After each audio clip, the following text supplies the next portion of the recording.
Jadi gini, belakangan ini ramai banget kabar kalau lebih dari 100 jenderal, puluhan laksamana, marsekal, bahkan mantan wakil presiden Try Sutrisno ikut turun tangan, ngebentuk forum purnawirawan TNI, dan mereka ngusulin ke MPR supaya Gibran dimakzulkan dari jabatan wakil presiden.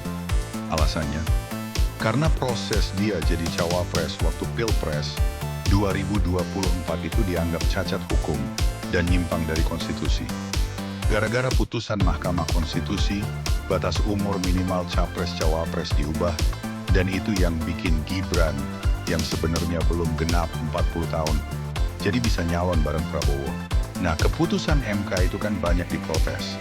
Orang-orang nganggep putusan itu pesanan, karena aneh banget tiba-tiba bisa muncul aturan baru yang cocok banget sama umur Gibran. Makanya, dari situ muncul keresahan publik, apalagi ditambah gerakan politik Jokowi yang masih kelihatan aktif banget, meskipun udah nggak jadi presiden. Forum ini juga khawatir jangan-jangan Prabowo cuma dipakai buat 2 tahun awal, terus nanti Gibran yang gantiin. Apalagi Gibran dianggap belum punya cukup pengalaman dan kapasitas buat mimpin negara sebesar Indonesia.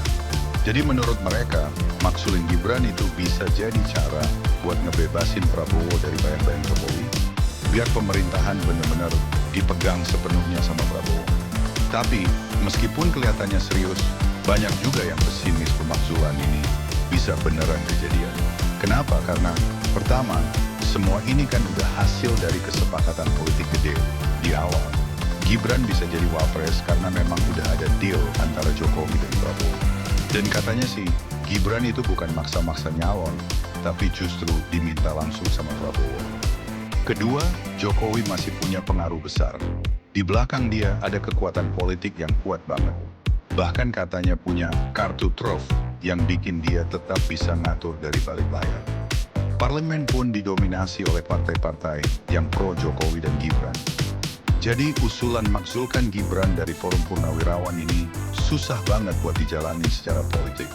Belum lagi, di dalam tubuh para purnawirawan sendiri juga nggak solid.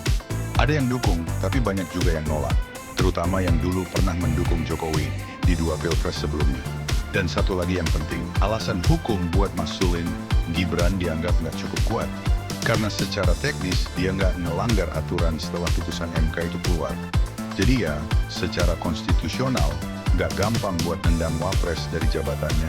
Cuman karena proses nyalon, kemarin dianggap kontroversial. Intinya, walaupun suara forum purnawirawan ini keras dan sebenarnya menyuarain keresahan banyak rakyat juga, tapi tanpa kekuatan politik di belakangnya, langkah pemakzulan ini kelihatannya cuma bakal jadi bentuk keprihatinan aja.